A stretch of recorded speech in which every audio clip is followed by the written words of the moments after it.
चलो फिर आगे बढ़े।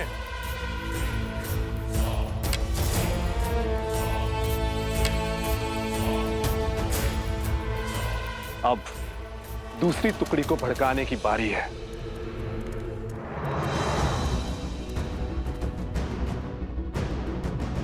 उधर देखा था आपने?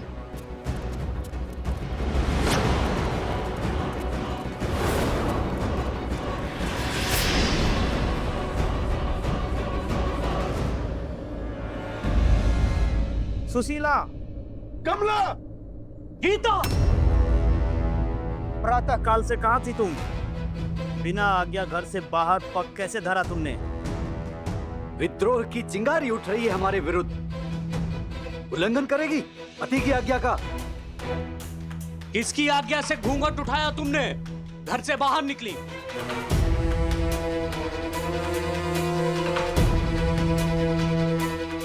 इनको इनके विरोध का दंड देते हैं, पति के आज्ञा का उल्लंघन करने का फल देते हैं। बहुत बड़ी भूल हो गई।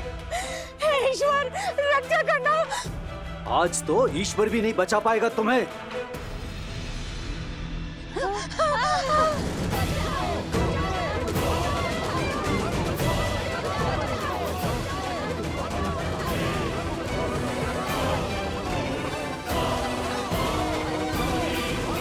बचाओ, बचाओ, बचाओ।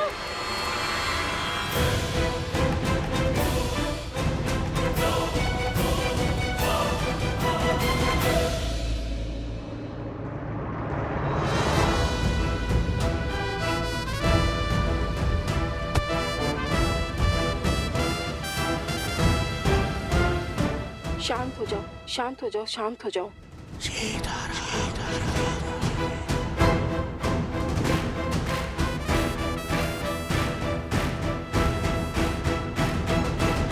अब समझा तुम दोनों की चाल। तुम इन्हें भड़काया है ना इन्हें? हाँ, हमें पूरा श्रेय मत दीजिए, क्योंकि भले ही योजना हमारी थी, किंतु निर्णय आपकी पत्नियों का था।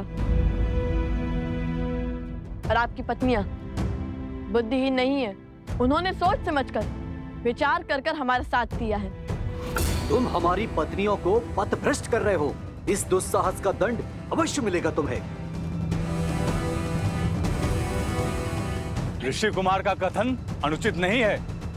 हमारी स्त्रियां भी सम्मान के अधिकारी हैं। हमें तुम्हारा ज्ञान नहीं चाहिए। तुम सब अपनी पत्नियों को अधिक ही स्वतंत्रता दे रखे हो।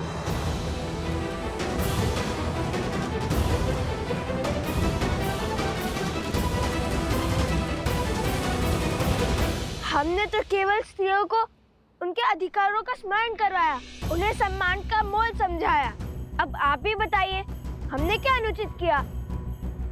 क्या कभी आपने हमें मानव समझा? कभी खेत में काम करने वाली एक सेविका समझा, कभी वस्त्र धोने वाली सेविका, तो कभी भोजन बनाने वाली सेविका, तो कभी बच्चे पालने वाली सेविका। फिर भी हम स्त्रियों ने हमेशा आपको प्यार दिया, आपके घर को संवारा। हमें हमारा सम्मान चाहिए, तो उसमें अनुचित क्या है? मौन हो जा।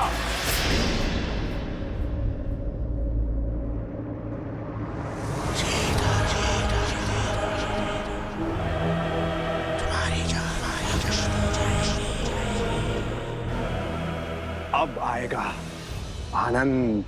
उस रात्रि कहानी बनाकर तू किसी नाविक के साथ रुक गई थी, और आज ये सांग रचकर तुम मेरा अपमान कर रही हो। जो स्वयं अपने सम्मान के लिए तरस रही है, वो दूसरे का क्या अपमान करेगी? आपके क्षण भर के आवेश ने महारानी सीता से उसका संसार छीन लिया, उन्हें वनवास जाने के लिए विवश कर दिया। आपने मुझे घर से निकाल दिया, परंतु कभी भी सत्य जानने का प्रयास किया? अब तो हमें बल दिखाना ही होगा। नहीं, इन्हें अपना युद्ध स्वयं लड़ना होगा। यदि ये अपने स्वाभिमान के लिए नहीं उठेंगी, तो आने वाले वियोग में भी ये सम्मान नहीं पा पाएंगी। इस युद्ध की परिधि ये नारियां स्वयं निश्चित करेंगी। मूर्ख बालक, इन्हें लगता है ये महाराज सहस्त्रमुख की माया से बच जाएंगे।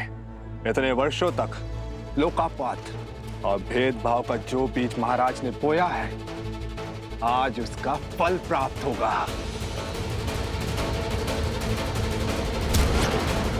तो साहस की हर सीमा पार हो गई है आज। मुझे इस उद्दंड का दंड अवश्य मिलेगा। चल।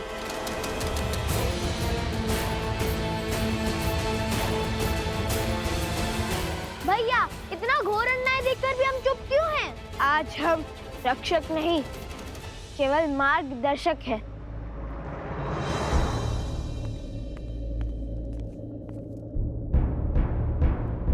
महाराज, नगर द्वंद्व का दंश झेल रहा है।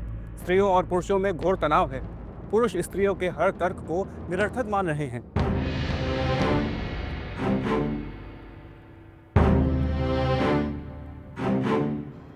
महाराज, क्या मुझे कुछ कहने की अनुमति है? अवश्य। महाराज, कहीं ये द्वंद्व समाज का संतुलन न बिगाड़ दे। महाराज, युगों से चली आ रही परंपरा को बदलने की आवश्यकता क्या है? जब तक लव कुश नहीं थे तब तक सब कुछ ठीक था। आज पुरुष और स्त्रियों के बीच जो भी कुछ हो रहा है उसका कारण केवल लव कुश है। उन्होंने पतियों को पूजने वाली स्त्रियों को पतियों के ही विरुद्ध खड़ा कर दिया है। महाराज, हमारे समाज में पतियों को परमेश्वर का स्थान दिया जाता है। महाराज, यदि हम आज इस प्रथा को बदलते हैं तो इसका दुष्प्रभाव समाज पर अवश्य पड़ेगा। हम इनसे सहमत हैं महाराज। स्त्रियों को पुरुषों का सम्मान करना चाहिए, उन्हें पूजना चाहिए। प्रतीत होता है स्त्रियों के साथ साथ सभा का सम्मान करना भी भूल गए हैं आप सभी।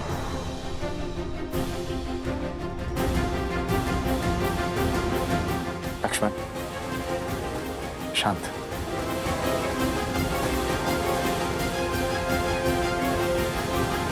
जो प्रथा समाज का ज्ञान बढ़ाए, जनजीवन को सफल बनाए, वही प्रथा समाज के लिए उत्तम और उचित है। और जो प्रथा समाज के आधे अंक, परिवार की धुरी, नारी का अहित करे, उसे दुख पहुंचाए, उसे सुधारने में ही समझदारी है। क्या रामराज्य की परिभाषा एक ऐसा समाज है जहां स्त्रियों को सेविका समझा जाता है, या फिर रामराज्य एक ऐसा समाज है जहां स्त्री और पुरुष एक साथ मिलकर सुख और सफलता का परचम ले रहे हैं?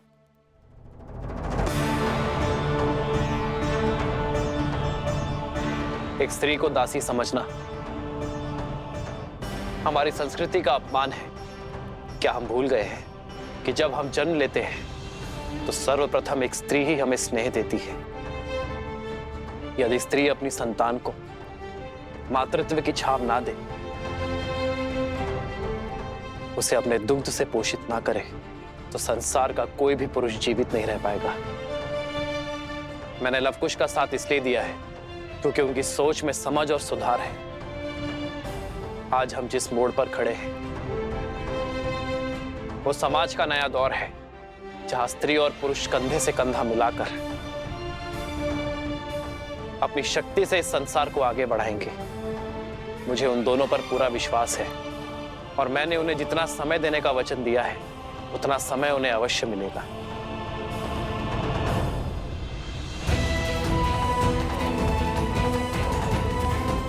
कब तक ही चुप रहेंगी?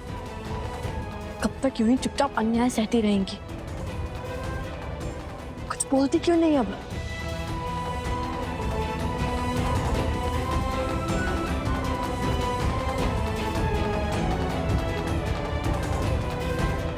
और अधर्म और क्रूरता। हे नारायण, रक्षा कीजिए।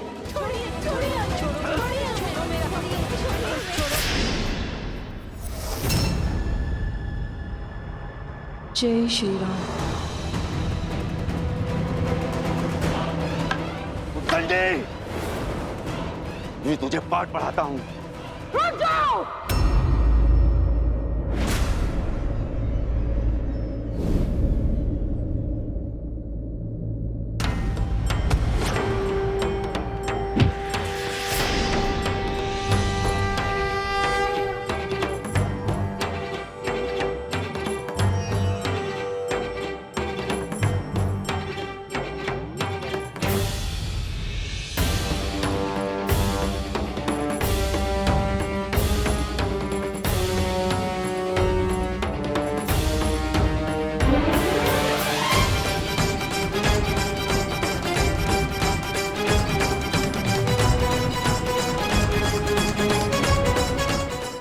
महाराज, घोर असंभव संभव हो गया महाराज। स्त्रियों ने पुरुषों के विरुद्ध ध्वनि उठा दी है महाराज।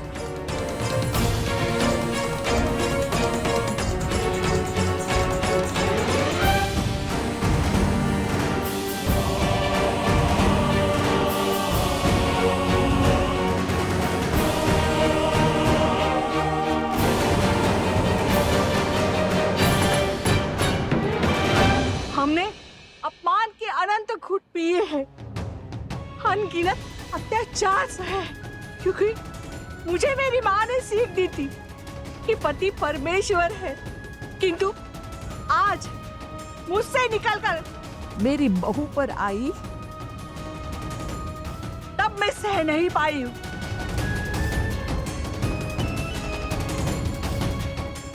सोच का ये बीच इनके मन में अंकुरित होना आवश्यक था। अब जब ये अपने सम्मान के लिए लड़ने को सच है, तो हम भी इनका साथ देंगे।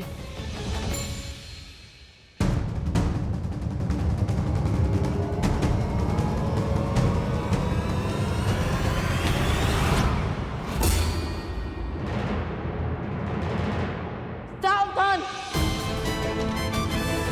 अब तक हम चुप थे, क्योंकि ये स्त्रियां चुप थी, किंतु अब जब ये अपने मान सम्मान को लड़ने के लिए सच हैं, तो हम भी सच हैं। अब कोई भी इन पर हाथ उठाने का दुस्साहस नहीं करेगा। हम भगवान वाल्मीकि के शिष्य प्रभु श्री राम और देवी सीता के भक्त, हमारे होते हुए कोई भी इन स्त्रियों पर अत्याचार नहीं करेगा।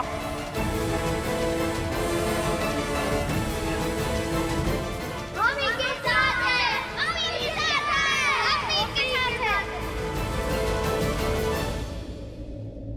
और फिर क्या हुआ? फिर वहां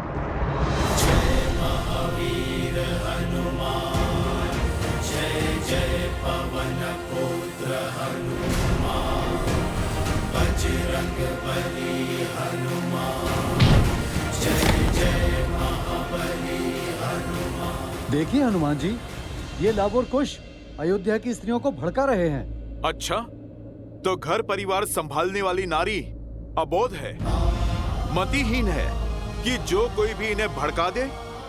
मैं सब सुन रहा था। क्या आप लोगों के पास इस समस्या का समाधान है? जिस योजना की अनुमति पिताश्री ने दी थी, उसे आकार देने का समय आ गया है। यदि अयोध्यावासी एक दिन में तुम्हारी बात मानेंगे, तो तुम्हारे उपाय को और आगे बढ़ाएंगे। मेरे पास एक उपाय है। यदि आप समझते हैं कि स्त्रियों का योगदान आपके जीवन में केवल खाना पकाना या फिर संतानों को संभालना ही है, यदि आप उन्हें अपने से कम और स्वयं से नीच आंकते हैं, तो ठीक है, केवल एक दिन अपने पत्नियों के बिना अपना जीवन चलाकर दिखाइए।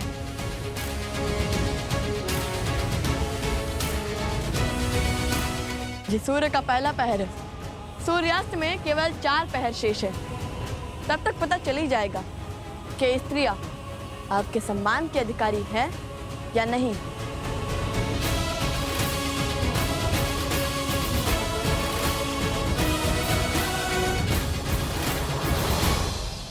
उचित ही तो कहा है लव कुश ने। क्या पुरुषों ने ये चुनौती स्वीकार करी?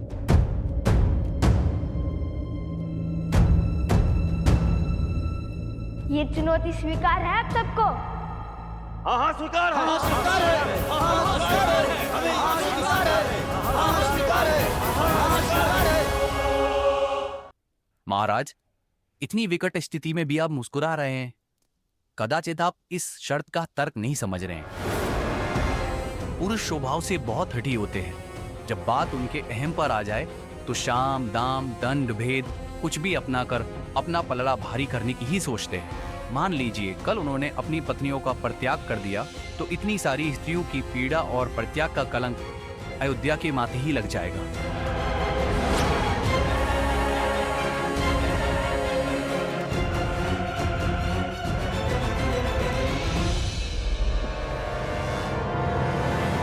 आर्यसुमन,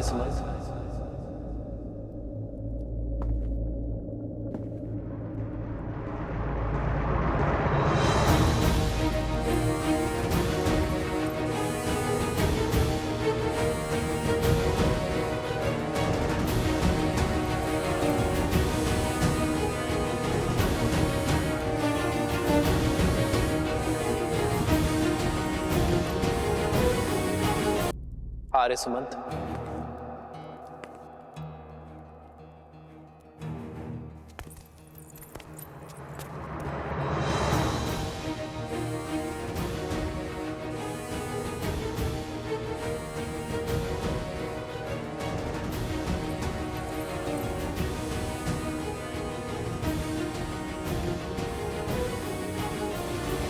ये स्त्रियां आप ही की पत्नियां हैं ना? आप ही के घरों की स्त्रियां हैं ना? मैं आज तक यही सोचता था कि जिन परिवारों तक राज्य की शासन व्यवस्था और सुविधाएं नहीं पहुंची है, जो परिवार पिछड़ गए हैं, जो निर्धन है, केवल उन्हीं परिवारों में स्त्री और पुरुष के बीच भेदभाव की समस्या है। केवल वही स्त्रियों को सम्मान नहीं मिलता। परंतु जब मेरे कहने पर आर्य सुमंत ने सत्य का पता लगाया तो ये पता चला कि सबसे अधिक अज्ञानता और असमानता उच्च कहलाने वाले परिवारों में है। यदि समस्त अयोध्या पवित्र होने निकली है तो अयोध्या का कोना कोना पवित्र होगा।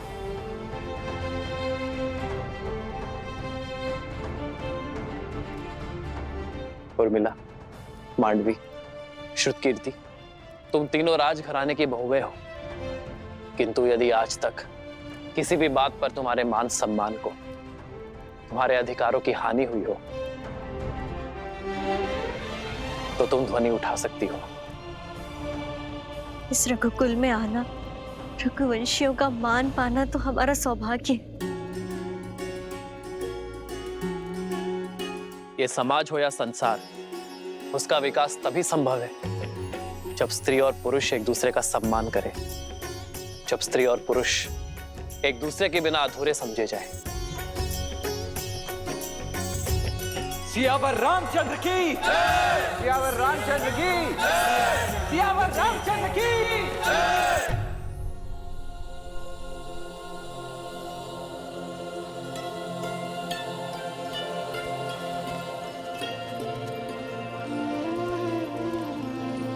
भैया, लव भैया,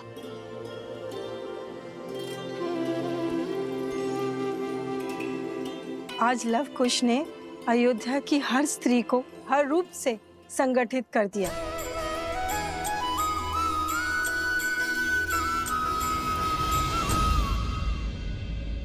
अरे शीघ्र फूल दो, मुझे पूजा करनी है। अरे पहले हमें दे दो, घर का कार्य समाप्त करके व्यापार के लिए निकलना है।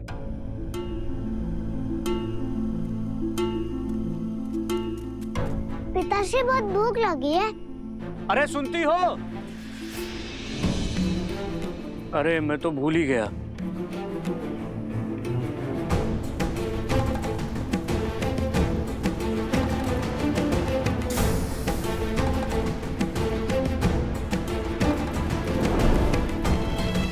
अब करो सभी कार्य स्वयं। प्रतिदिन स्त्रियां कितना कष्ट उठाती हैं, तुम लोगों को अब ज्ञात होगा।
अब पत्नी का स्मरण कर रहे हैं।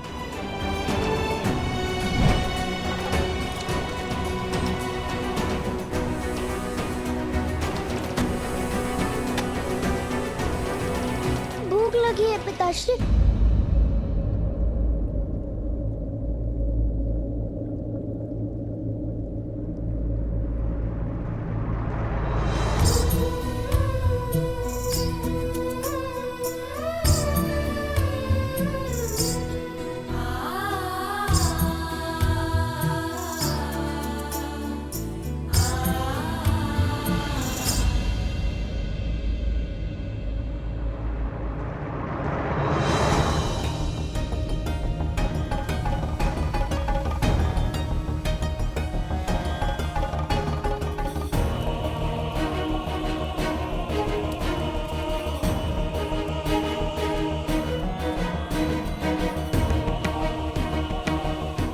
तनिक पुष्प देना भैया। आज अवकाश है, कल लेना।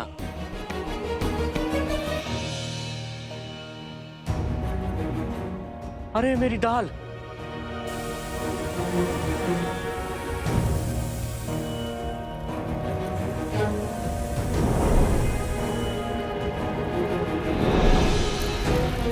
अग्नि! अग्नि!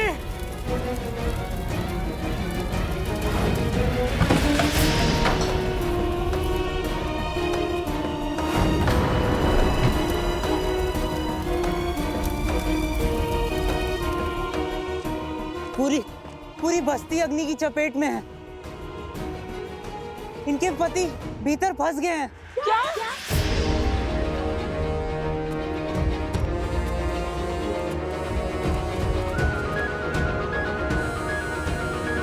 देखा भैया, जब बात परिवार पर आई तो ये कोमल और अबला कहलाने वाली स्त्रियां इतनी प्रचंड हो गई जैसे ये अपना घर नहीं संसार बचाने निकली हो, युद्ध करने आई हो। ये युद्ध ही तो है, मान का, सम्मान का, अधिकार का। और तुम देखना, हर बार की भांति इस बार भी नहीं जीतेंगी।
सभी पुरुष सुरक्षित हैं, किंतु ये अग्नि तो बढ़ती जा रही है।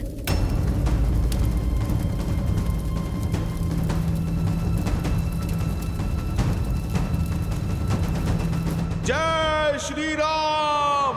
जय श्री राम! जय श्री राम!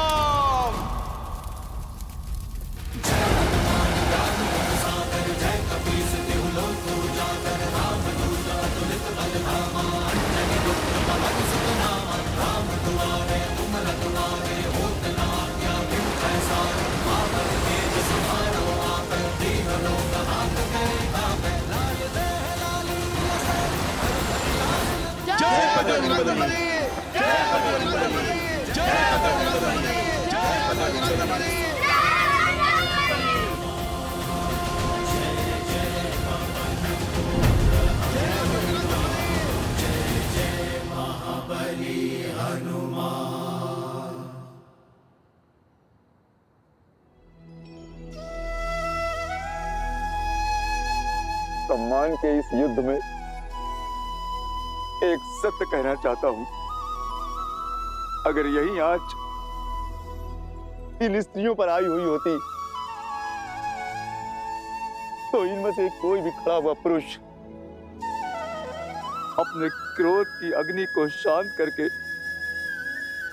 इस अग्नि को बुझाने कोई नहीं आता।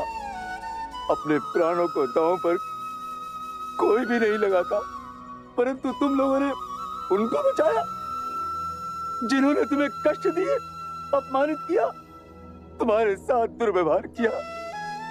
मुझसे बहुत बड़ी भूल हो गई, मुझे क्षमा कर दो, मुझे क्षमा कर दो।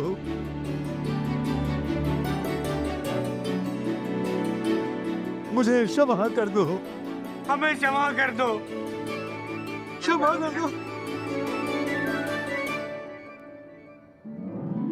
नहीं नहीं, आपका स्थान यहाँ नहीं, हमारे हृदय में है। हमारा सिंदूर बनकर माथे पे चमकना है। आप तो हमारा बल है। आपको यूं निर्बल धरा पर हम नहीं देख सकते। हमें तो बस हाथ से सम्मान चाहिए, साथ चलने का अधिकार चाहिए।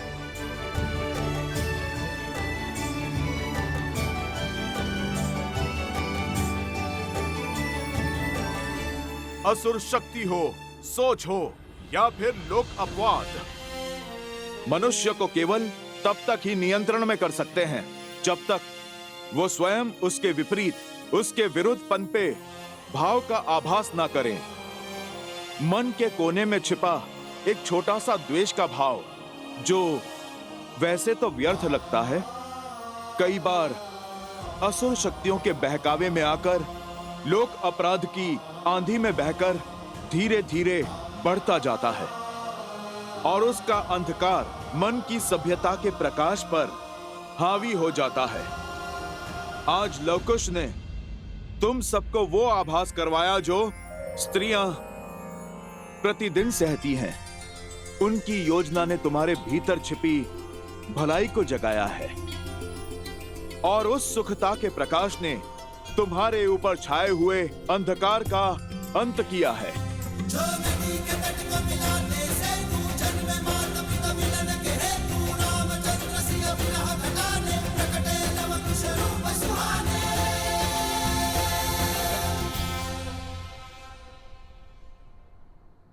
आपका बहुत बहुत धन्यवाद। आप दोनों ने हमारी आंखें खोल दी। स्त्रियों के बिना पूरा दिन जीने का प्रयास किया और सोचा ये शर्त तो बड़ी सरलता के साथ जीत लेंगे, किंतु जब स्त्रियों के बिना जीवन जीना आरंभ किया तो समझा कि स्त्रियों के बिना जीवन जीना व्यर्थ है, असंभव है। मुझे क्षमा कर दीजिए, मुझे क्षमा कर दीजिए। इनके बिना हम अधूरे हैं और हमारा जीवन भी, और इस बात का आभास आप दोनों ने हमें दिलाया। आज से पूरी अयोध्या के पुरुष ये सौगंध खाते हैं कि जिस राम राज्य की परिकल्पना श्री राम ने की थी उसका पालन करेंगे। हम उसका पालन करेंगे, हम उसका पालन करेंगे।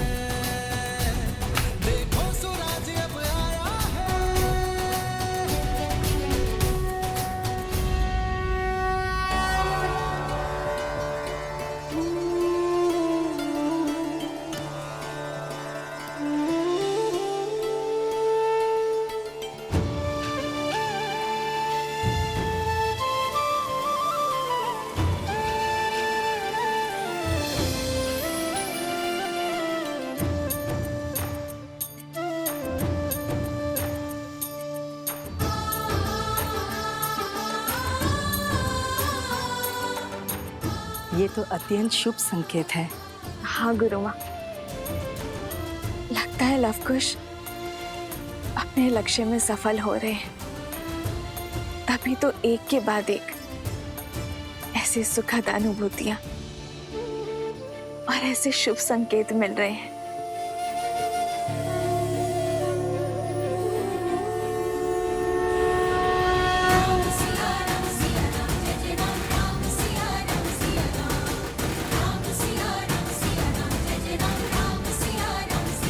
प्रभु, आज हम सभी लोग आज आपके समक्ष अपने अपने अपराधों की क्षमा मांगने के लिए आए हैं। आज तक हमने जो स्त्रियों के साथ में व्यवहार किया, उन्हें तुच्छ समझकर उनके साथ जो पाप किए हैं, उन सभी अपराधों के लिए हमें क्षमा कर दीजिए प्रभु। आज से हम स्त्रियों का सम्मान करेंगे, उन्हें समान समझेंगे।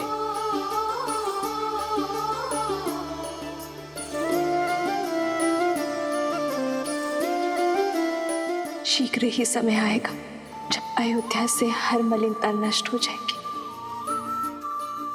जब हमारी संतान के लिए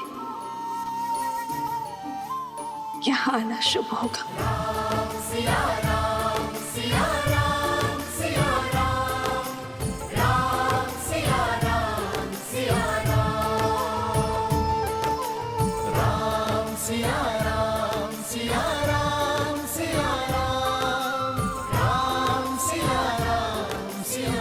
आप सभी के मन का ये परिवर्तन ही राम राज्य की नींव है। अधर्म और अन्याय का पथ छोड़ धर्म के पथ पर चलने का संकल्प सबसे बड़ा प्रयास है।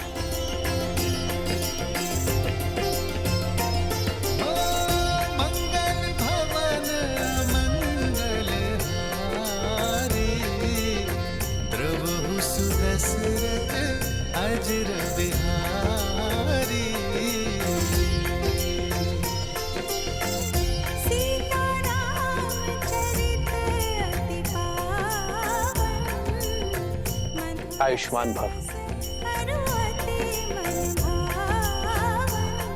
समाज की बड़ी पीढ़ी ये प्रयास करती है कि आने वाली पीढ़ी के संस्कारों में परिवर्तन ना हो, किंतु जब नई पीढ़ी अपने संस्कारों की रक्षा के लिए पुरानी पीढ़ी से द्वंद्व करे तो समाज में शुभ परिवर्तन आता है।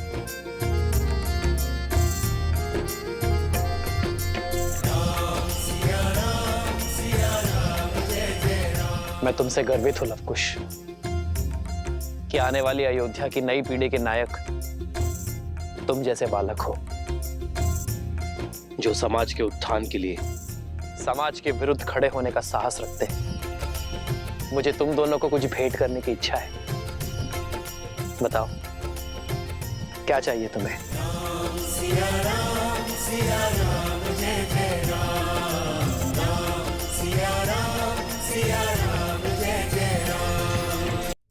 हमारे यहाँ आने का केवल एक उद्देश्य पूर्ण हुआ है, दूसरा उद्देश्य अभी शेष है। क्या है दूसरा उद्देश्य? बताइए ना, आपका यहाँ पर आने का दूसरा उद्देश्य क्या है? उद्देश्य का वृक्ष विश्वास के जल से सींचा जाता है और प्रभु श्री राम, आपको हम पर तनिक सा विश्वास तो हो ही गया होगा ना, तो उसी विश्वास को थामकर एक बार पुनः कर दीजिए, फिर अपनी इच्छा कहेंगे नहीं, साक्षात दिखा देंगे आपको। जब पिछली बार तुम दोनों से मिला था, तुम्हारे मन में कई प्रश्न और हाथ में धनुष थे, किंतु इस बार तुम्हारे हाथ में वीणा और मन में जो भाव है उसे समझने के लिए कल तक की प्रतीक्षा करनी होगी।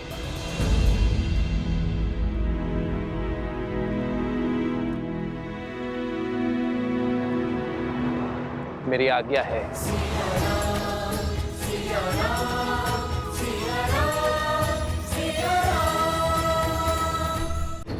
राम की मर्यादा और सीता का समर्पण है उनके पुत्रों में, तभी तो मेरी सोच को काट पाए वे दोनों। अयोध्या के स्त्री और पुरुषों को एक कर पाए वे दोनों।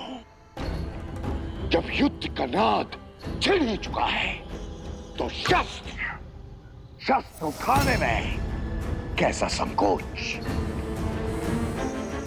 अब संसार का कोई भी बल शास्त्र मुख रावण को नहीं रोक पाएगा। समय आ गया है उस शक्ति को जागृत करने का जो लवणासुर के युद्ध के पश्चात से अचल है और रघुकुल से प्रतिशोध की प्यासी है। आप किसकी बात कर रहे हैं भैया? शीघ्र जान जाओगी। अब यहां से आगे केवल मुझे जाना है, अपनी शक्तियों से उसे जागृत करने।